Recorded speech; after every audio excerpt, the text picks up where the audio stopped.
Shalom. Saudara-saudara yang diberkati Tuhan, berhati-hati dengan kata-kata. Mama kekasih-kekasih Tuhan, dapatkah kerohanian seseorang itu terukur? Bisa sonde, orang disebut rohani, itu bisa terukur ke sonde. Bisa kok? Bisa. Kira-kira kamu ukur pakai apa? Pakai mister kok? Pakai tali kok? Atau apakah kerohanian itu dia terukur karena kau rajin baca Alkitab? Ataukah karena kau rajin berdoa? Kau rajin beribadah atau bergereja? Kau rajin berpuasa dengan ketat? Ataukah kau memberikan persembahan secara teratur? Maka disitulah kerohanian kita terukur. Apakah demikian? Bisa juga. Ketika orang yang dia itu begitu-begitu mah, dia doa kuat, dia tidak pernah meninggalkan puasa, dia punya rohani mantap. Nah, saudara-saudara yang terkasih, dalam bagian firman Tuhan kita, Yakobus menuliskan bahwa ukuran kerohanian yang baik adalah ketika seseorang mengendalikan lidahnya. Ada pengendalian atas lidah. Saudara-saudara yang terkasih, para orang tua pasti tahu ini lagu yang populer tahun 70-an yang berbunyi apa? Memang lidah tak berulang, tak terbatas kata-kata, tinggi gunung 1000 janji, lain di bibir, lain di. Itu lagu tahun 70-an sangat populer. Siapa yang menyanyi? Dengan Bob Tutupoli kok. Iya. Nah, saudara-saudara, bila kalimat lagu ini, kalau kau lihat, maka lidah menjadi sasaran yang disebut. Kenapa? Karena organ tubuh yang tidak bertulang ini ternyata dipahami oleh pemilik syair lagu ini sebagai yang sering keluarkan kata-kata yang tidak terbatas dan disertai janji yang tak ditepati. Namun saudara, bukan lidah yang disalahkan, tetapi si pemilik lidah yang berkata dan berjanji tetapi tidak penuhi janji itu yang sedang dipersoalkan. Ini juga yang dibahas oleh Yakobus, bahwa lidah yang tidak dapat dikendalikan, dia akan seperti api yang dapat membakar satu hutan yang besar.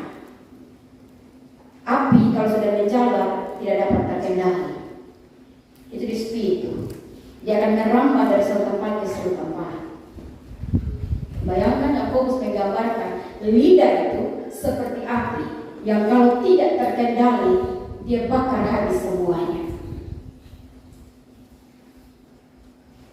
Bahkan lidah digambarkan sebagai anggota tubuh yang mengambil tempat di antara anggota tubuh lainnya, dan itu dia dapat menodai seluruh anggota tubuh.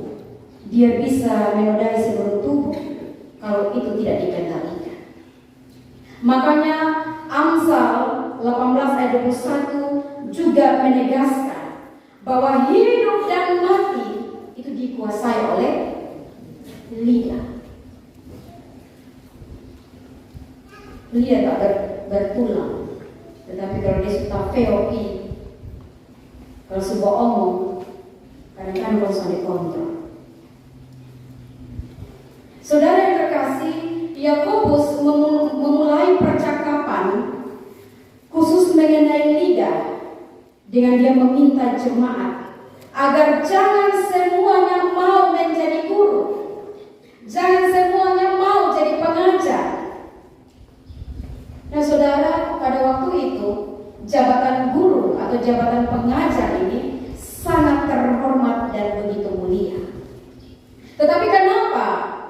Yakobus dia ingatkan kepada jemaat Kristen yang ada hidup di perantauan. Dia bilang, jangan semua orang mau menjadi guru. Kenapa? Karena pada saat itu muncul banyak nabi palsu, muncul banyak pengajar sesat. Dan saudara, ciri-cirinya, ciri guru palsu, pengajar sesat ini dia punya ciri rasa diri pintar, punya ilmu, sehingga dia mudah menghakimi, dia menggurui, mengkritik. Dan mereka ini selalu tampil bicara tanpa mau dengar orang. Dia hanya mau dia saya bicara dan orang dengar dia, tapi orang mau dia sama dengar. Itu ciri-ciri pengajar palsu. Dan yang disampaikan, ajaran yang disampaikan bukan firman Tuhan, tetapi pengetahuannya sendiri, filsafat, dongeng-dongeng. Perilaku mereka tidak sejalan dengan apa yang diajarkan. Lain di bibir, lain di hati, lain dalam perbuatan. Di hati lain, di bibir lain, di tingkah lain. Mereka ini seperti tukang penjual obat yang hanya pintar meyakinkan orang. Dan ajaran mereka hanya untuk cari untung diri sendiri. Karena itu, ajarannya juga hanya untuk buat hati orang hati senang, supaya mereka bisa diterima, supaya mereka itu top, mereka tenang. Tetapi yang mereka sampaikan itu bukan hal yang benar. Namun mereka menyampaikan segala sesuatu supaya disukai, supaya diterima orang. Pada akhirnya, ciri ini dia akan tampil lagi menjadi orang yang gila hormat, suka pamer diri. Itu sebabnya mereka gagal pertahankan kehormatan diri dalam status sebagai guru. Kekasih-kekasih Tuhan, para guru palsu ini karakter diri mereka beda dengan seorang yang menyebut dirinya sebagai guru jemaat, yakni mereka yang bertugas ajarkan firman Tuhan, yang bertugas untuk pelihara, rawat jiwa-jiwa agar kenal Tuhan dan bertumbuh dalam iman pada Yesus. Ini Yakobus dia sudah tahu ciri-cirinya dan bagaimana pengajar yang benar itu, yaitu dia mengajarkan sesuatu yang benar, lalu tetap memelihara jiwa-jiwa yang sedang dia tuntun, yang sedang dia gembalakan. Kekasih Tuhan, bagi Yakobus ada ukuran yang pantas bagi seorang bila disebut guru, kalau disebut pengajar, yaitu yang pertama, dia harus dapat mengawasi ajarannya. Karena kalau ajaran yang salah yang dia sampaikan, maka tentu akan menimbulkan bencana dalam masyarakat. Yang kedua, guru tidak bisa disebut sebagai guru kalau dia tidak hidup sesuai dengan apa yang diajarkan. Nah, saudara-saudara yang terkasih, potong tahu bahwa tugas seorang guru itu adalah mengajar. Dan elemen utama mengajar adalah lewat perkataan, lisan, secara lisan. Maka lidah adalah organ tubuh yang paling vital yang dipakai untuk berkata-kata saat seorang pengajar itu mengajar. Karena itu, kekasih-kekasih Tuhan, Yakobus minta agar seorang guru harus kendalikan lidahnya. Kenapa? Sebab ada akibatnya. Sebagai guru, kita akan dihakimi menurut ukuran yang lebih berat. Akan dihakimi dengan ukuran yang lebih berat. Ayat yang kedua.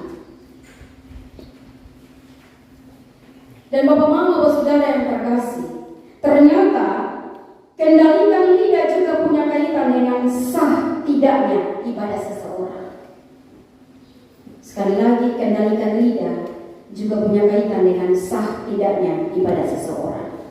Kita bisa buka lihat di pasal 1, Yakobus pasal 1 ayat 26. Yakobus pasal 1 ayat 26 bilang, jika ada seorang menganggap dirinya beribadah tetapi tidak mengekang lidahnya, dia menipu dirinya sendiri, maka sia-sialah ibadahnya.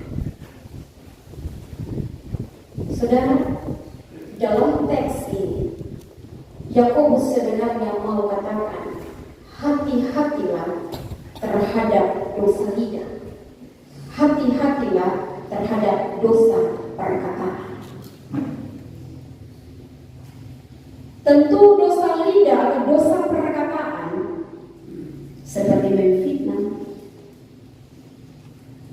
mengucapkan kata-kata kotor, menghasut, berbantahan, menghujat, menista, menghina, dan lain-lain. Itu dosa lidah. Dan semua dosa lidah ini, kata Yakobus, akan membuat ibadah orang yang bersangkutan itu menjadi sia-sia. Jadi seperti yang tadi saya tanya itu, bisakah kerohanian itu terukur? Apakah bisa terukur dari cara ibadah kita? Atau dari jam-jam ibadah kita? Ibadah jam 6, jam 9, jam 12, jam 3, kembali jam 6, kembali jam 9. Apakah itu bisa terukur?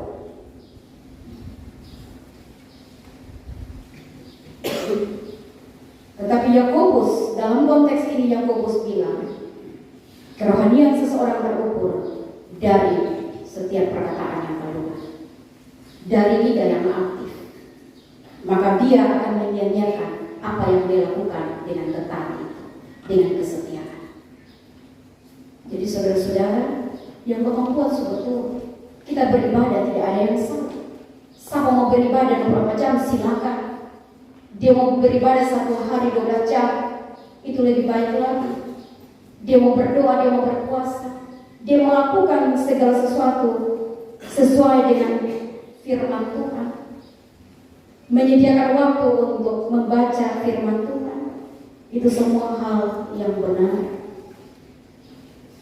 Tetapi saudara-saudara, dia akan teruji dari cara kita berbicara.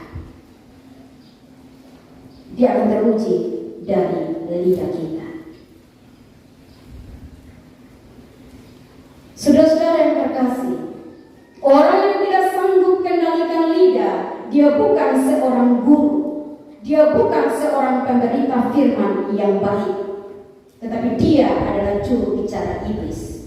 Sekali lagi, siapa yang tukang memaki, siapa yang suka omong perkataan-perkataan yang tidak benar, dia bukan guru yang benar, tetapi sebenarnya dia adalah juru bicara iblis.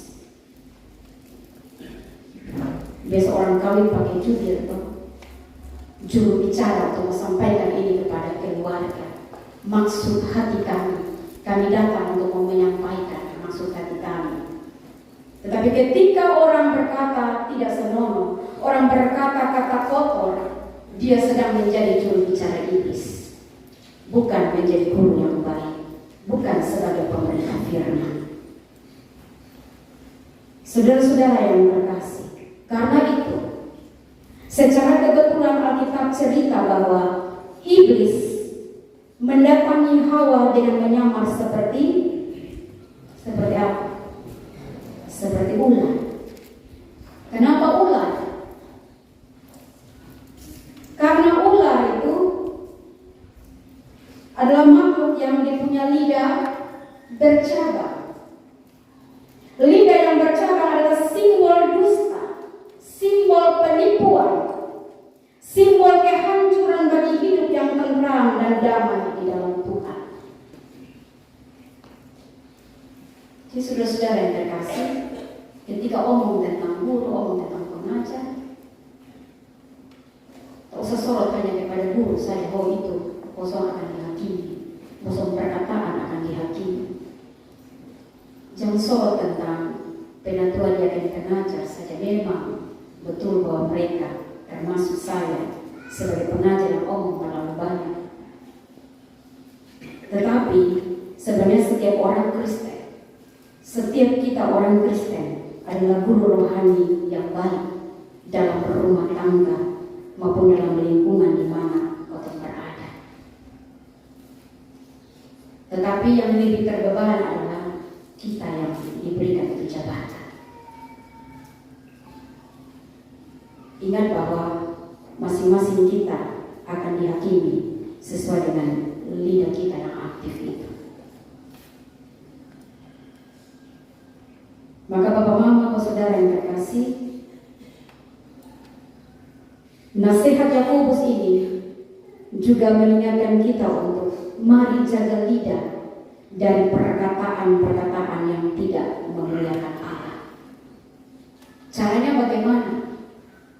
Caranya yang pertama, minta Roh Kudus untuk pimpin menempuh hidup. Roh Kudus itu menolong kita untuk bisa mengontrol kata-kata kita dan bisa mengontrol perbuatan-perbuatan kita supaya hidup kita tidak tercemar. Supaya kita hanya bisa memancarkan kebaikan saja. Maka saudara, berdoalah, memohon tuntunan Roh Kudus untuk mengendalikan hidup kita dari kata dan perilaku yang bertentangan dengan kehendak Tuhan. Mari kita kontrol kata-kata. Kalau kita marah, minta Roh penguasaan diri, supaya jangan sampai kita mengeluarkan kata-kata yang baik betul.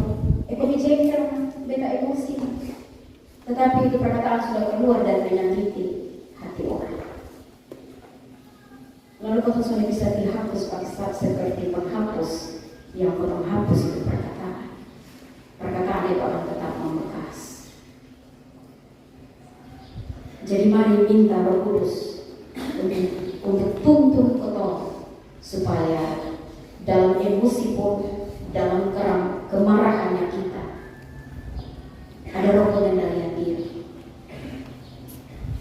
Ibarat potong taruh kekang di mulutnya kuda, maka pasti seluruh tubuhnya itu terkendali. Potong tarik satu kali langsung terkendali memang. Kapal yang besar, kapal yang kecil maksudnya, kapal yang kecil atau kapal yang besar, dalam firman Tuhan bilang kapal yang besar bisa dikendalikan oleh kemudi. Walaupun di tengah-tengah badai ada angin yang kencang, tapi itu bisa dikendalikan oleh kemudi. Itu artinya Bapak Mama, lidah ini bisa dikontrol, bisa dikendalikan. Minta dari Tuhan. Yang kedua, sadar bahwa setiap perkataan kita itu akan dimintai pertanggungjawaban oleh Tuhan. Tuhan akan menghakimi perkataan kita. Maka saudara, jadi penting bagi kita untuk kendalikan kata-kata dari hal yang jahat, yang mengandung fitnah, yang mengandung kata-kata kotor, yang mengandung hinaan, cacian, makian, dan seterusnya.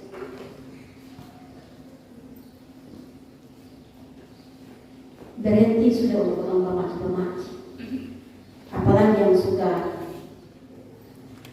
membela diri dengan soalnya begitu, orang yang begitu dia latang.